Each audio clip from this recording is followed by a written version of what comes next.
여기 표정을 잃은 한 남자가 있습니다. 남자의 이름은 리 챈들러. 아파트 자벽부인 그의 표정은 상사에게 핀잔을 들을 때나 입주민에게 모욕을 당할 때나 오물로 막힌 변기를 뚫을 때나 변하지 않습니다. 마치 나 따위는 어떻게 되든 상관없다는 듯 건조한 얼굴과 말투를 견지하는 리. 이런 그의 얼굴에도 간혹 분명한 감정이 깃들 때가 있습니다. 바로 발작적으로 분노를 터뜨릴 때가 그때죠. 말 그대로 발작적인 그의 분노에는 어떠한 이유도 맥락도 없습니다. 홀로 조용히 술을 마시다가 조금이라도 거슬리는 사람이 있으면 곧장 주먹을 휘두르는 리.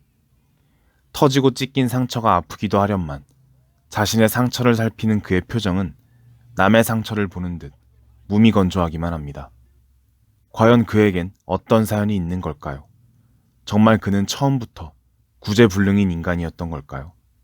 불면의 밤 두 번째 영화 맨체스터 바이 더 시입니다. 무미건조한 표정으로 건물 앞에 눈을 치우는 리. 전화벨이 울리고 무심코 전화를 받은 리의 표정이 아주 잠깐이지만 요동칩니다. 그의 하나뿐인 형, 조 챈들러가 심장질환으로 갑자기 세상을 떠났다는 소식이었죠. 형의 사망 경위를 설명하는 의사 앞에서도 표정 하나 변하지 않는 리. 형과 사이가 좋지 않았던 걸까요? 아니면 정말 태어날 때부터 정이라고는 없는 냉혈한인 걸까요? 이윽고 형의 시신과 마주한 리. 핏기 하나 없이 싸늘하게 식은 형의 시신 앞에서 리는 몸을 굽혀 형을 안고 입을 맞추며 진심으로 애도합니다. 그 와중에도 그의 표정에는 미동이 없습니다. 리가 원래부터 표정이 없던 사람이 아니라 표정을 지을 수 없는, 감정을 잃어버린 사람이라는 점이 분명해지는 순간입니다. 슬퍼하되 슬퍼할 수 없게 돼버린 남자.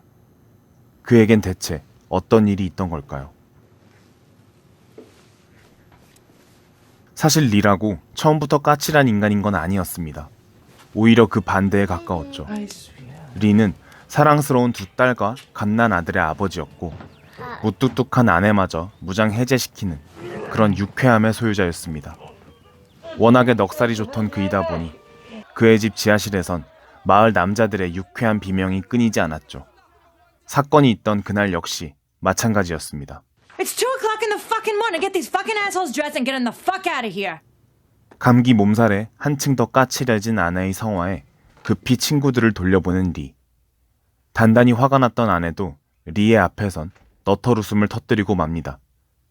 여기서 우리는 그가 평소에 좋은 남편이자 좋은 아버지였다는 점을 읽어낼 수 있죠. 이윽고 그는 잠든 아내와 아이들을 깨우지 않고 조심스레 밖으로 나와 편의점으로 향합니다. 혹한을 뚫고 빙판에 넘어지기까지 해가며 돌아온 리의 눈에 들어온 건 화마에 휩싸인 자신의 집이었습니다. 소방관들이 호스로 물줄기를 뿌려댔지만 이미 최성기에 이른 불길을 잡기엔 역부족이었습니다.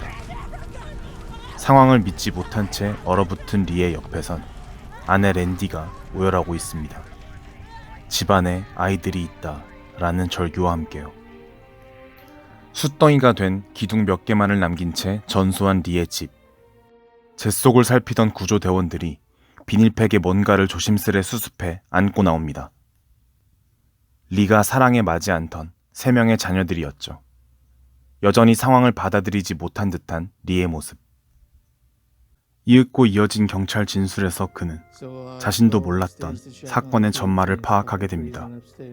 편의점으로 나서기 전 그는 아픈 아내와 어린 자녀들이 추울까 걱정돼 장작을 넣고 난로불을 피웠습니다. 하지만 화염 차단막을 내리지 않은 채였죠.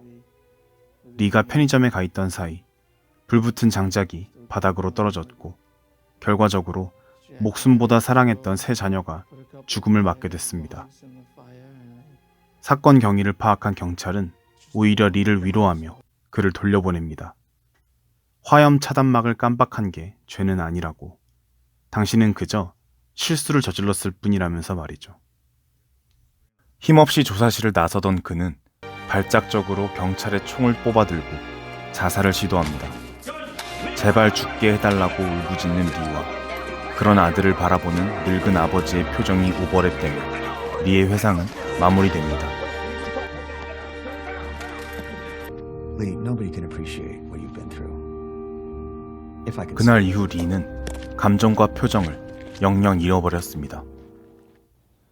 삶의 이유를 잃어버린 리에게 형 조는 감당키 힘든 부탁을 유언으로 남겼습니다. Are you having trouble? 바로 자신의 아들 패트릭의 후견인이 되어 아이가 성년이 될 때까지 유산의 관리와 양육을 맡아달라는 것이 그것이었죠. 자신의 목숨 하나도 버거워하는 리가 누군가를 책임지기란 불가능했습니다. I assume 게다가 어부였던 아버지의 배를 처분하는 일부터 삼촌 리를 따라 보스턴으로 이사가는 것까지 하나하나 반대하는 조카 패트릭. 리에겐 이 모든 일들이 버겁기만 합니다. I got 2 girlfriends and I'm in a band. You're a janitor in Quincy. What the hell do you care where you live? 형의 집에 임시로 짐을 옮긴 리. 수년 만에 돌아온 고향의 풍경을 살피던 그는 갑작스레 주먹으로 창문을 부수고 맙니다. 갈갈이 찢겨 피를 흘리는 그의 손. 그렇습니다. 수년의 세월도 그의 상처를 치유할 수는 없었고 그는 여전히 자기 자신을 용서하지 못한 것이죠. 한편 사사건건 삼촌에게 대들며 고집을 피우는 패트릭의 속내 역시 철없는 사춘기의 그것만은 아니었습니다. Fucking way. 패트릭의 아버지 조는 젊을 때부터 이미 심장병으로 인한 시한부를 선고받았고 알코올 중독이었던 엄마는 시도 때도 없이 만취된 채 방바닥을 나뒹굴었습니다. 언제 죽어도 이상하지 않은 시한부 아빠와 알코올 중독인 채로 기어이 집을 나가버린 엄마. 늘상 불안했을 패트릭에게 고향과 고향 친구들은 유일하게 흔들림 없이 자신을 붙들어주는 버팀목이었을 겁니다. 그런 고향을 갑자기 떠나 생면부지의 도시에서 다시 뿌리를 내려야 한다니 패트릭으로서도 선뜻 동의하기 어려웠을 겁니다. 결국 패트릭은 집을 나간 후 재혼한 엄마에게 연락을 하지만 결과적으로 찾아오는 게 불편하다는 답변을 받게 됩니다. 어쩌면 예상 가능했을 결말.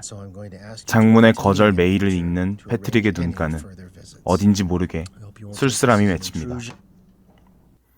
한편 패트릭의 처분을 고민하며 고향의 길거리를 떠돌던 리는 화재 후 이혼한 전처 랜디와 마주치게 됩니다. 그녀는 재혼한 남편과 낳은 아들을 유모차에 태운 후였죠. 새로운 삶을 가꾸며 안정을 찾은 듯 보이던 랜디. 그녀는 리의 시간과 마음이 사고가 있던 그날 밤에 얼어붙어 있는 것을 알아차리곤 미안하다며 오열합니다. I said things that I should fucking burn in hell for what I said to you. It was just. No, Randy, no. I'm just sorry. I can't. 사과하고 싶다는 랜디의 말을 토대로 예상컨대 랜디는 리에게 당신이 애들을 죽였어 따위의 날선 비난을 쏟아냈던 것으로 보입니다. 이 말은 안 그래도 자기 자신을 용서하지 못하던 리의 가슴을 다시 한번 찢어놨을 테고요. 나만 아니어도 아이들은 살아있었을 거다. 이 한마디는 사고 이후 하루도 리의 머릿속을 떠나지 않았을 겁니다. 이제 우리는 간신히 자기 머리를 향해 총을 겨누던 그의 행동과 사고 이후 그 어떤 표정과 감정도 잃어버린 리의 절망을 이해할 수 있게 됐습니다. 그는 자기 자신을 벌하고 있었던 겁니다. 어떤 감흥도 없는 기계가 됨으로써 무례한 세입자들의 막말을 당연하다는 듯 듣고 있음으로써 Out of my fucking house before I call the police. All right. Did you hear me? 보이는 거라곤 행인들의 신발뿐인 반지하 방에 자기 자신을 고립시킴으로써 말이죠. 이런 리의 마음을 잘 아는 랜디는 리에게 죽지 말라고 살아가 달라고 당부합니다. 그러나 리는 그럴 수 없다는 말과 함께 도망치듯 그 자리를 떠납니다. 그 와중에도 랜디 당신만은 행복했으면 좋겠다는 축복은 잊지 않은 그였죠. No, I this is don't want not. to torture you. You're not torturing me. I just want to tell you that I was You wrong. No. You understand? There's nothing there. There's nothing there. Not true. There's nothing there. I'm serious. You don't understand. And I don't know what this. I know you understand. I've got to go. I'm sorry.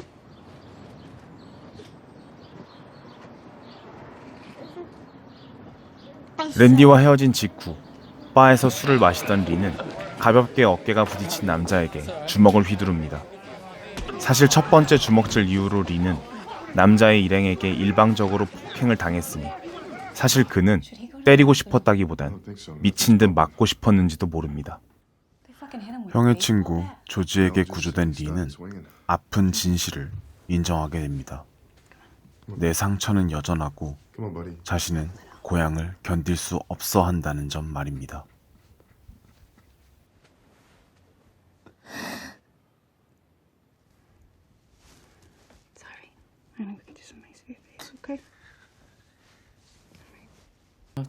며칠 후 리는 조카 패트릭에게 불현듯 선언합니다.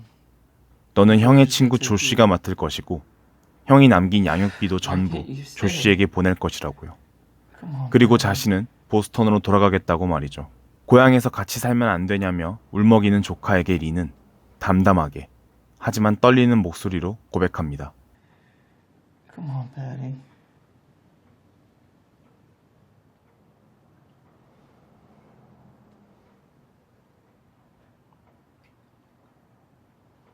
I can't beat it.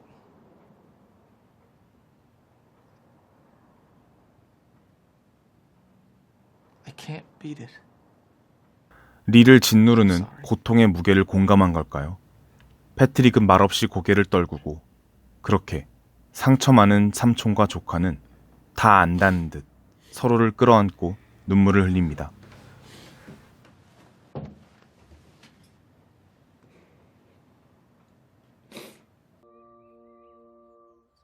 이윽고 치러진 조의 장례식을 덤덤히 마친 두 사람. 많은 걸 잃어버린 두 사람이 나란히 앉아 낚싯대를 들이우는 모습이 앵글에 잡힙니다. 말없이도 많은 것을 말하고 있는 두 사람의 뒷모습을 끝으로 영화 맨체스터 바이 더 시는 마무리됩니다.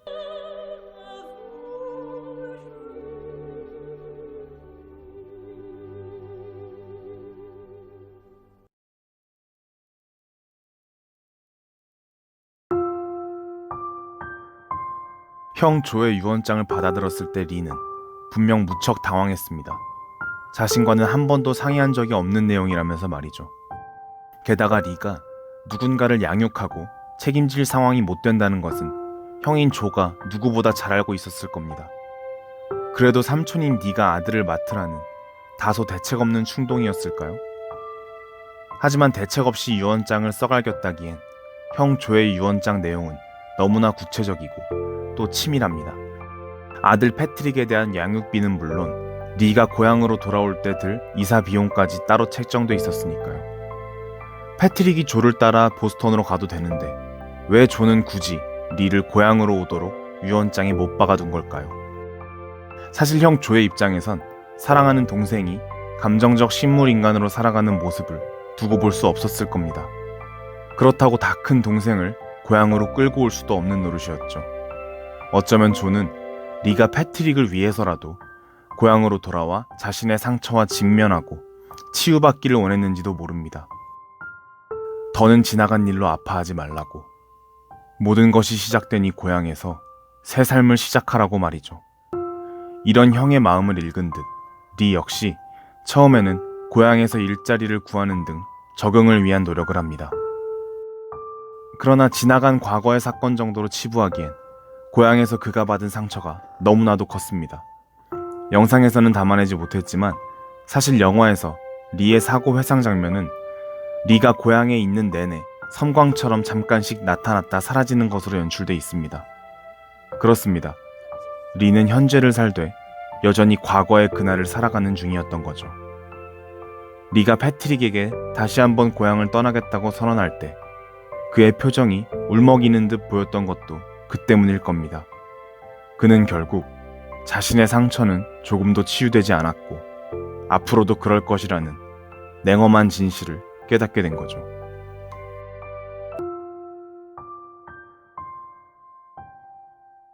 심리학 서적이 대중화되면서 마치 유행처럼 번진 조언이 하나 있습니다. 바로 상처와 트라우마를 직면해야만 치유된다는 말이 그것이죠. 틀린 말은 아닙니다. 감정적으로 정리되지 않은 상처가 시간이 지나면서 다시 곪기도 하니까요. 상처가 났다면 환부를 소독하고 약을 바른 후 새살이 돋기를 기다리는 게 순리입니다. 하지만 우리는 언젠가부터 알게 됩니다. 이 세상엔 치유되지 않는 상처도 있다는 것을요. 딱지가 않는 듯 싶다가도 어느새 다시 벌어져 피를 흘리는 마음의 상처들. 만질수록 덧나기만 하는 상처 앞에서 우리가 할 수 있는 일이라곤 그저 나에게 그런 상처가 있다는 사실을 인정하고 그럼에도 불구하고 그럭저럭이나마 살아내려는 의지를 지켜내는 것 정도일 겁니다. 혹시 여러분에게 혹은 여러분의 친구에게 리와 같은 상처가 있다면 섣부른 조언이나 충고 대신 그저 자기만의 속도로 상처로부터 걸어 나올 시간을 주라고 저는 말하고 싶습니다. 미소라곤 모르던 리가 영화 말미에서 조카와 공놀이를 하며 옅게 미소 짓는 모습은 그가 천천히 하지만 확실하게 상처로부터 한 발짝 걸어 나왔음을 뜻하기 때문입니다. 몇 달이 걸릴지도 어쩌면 몇 년이 걸릴지도 모르지만 그래도 괜찮습니다. 표정을 잃은 리의 얼굴에도 점차 평화가 깃들었듯 상처 많은 우리의 나날들도 조금씩이나마 옅은 미소로 채워져 갈 테니까요. 그럼 이것으로 불면의 밤 두 번째 영화 맨체스터 바이 더 시의 리뷰를 마치겠습니다. 불면의 밤은 쉽사리 잠들지 못하는 여러분을 위한 영상으로 다시 한번 찾아오겠습니다. 영상이 유익하셨다면 구독과 좋아요, 댓글을 통해 응원해주세요. 큰 힘이 됩니다. 그럼 아무쪼록 건투를 빕니다.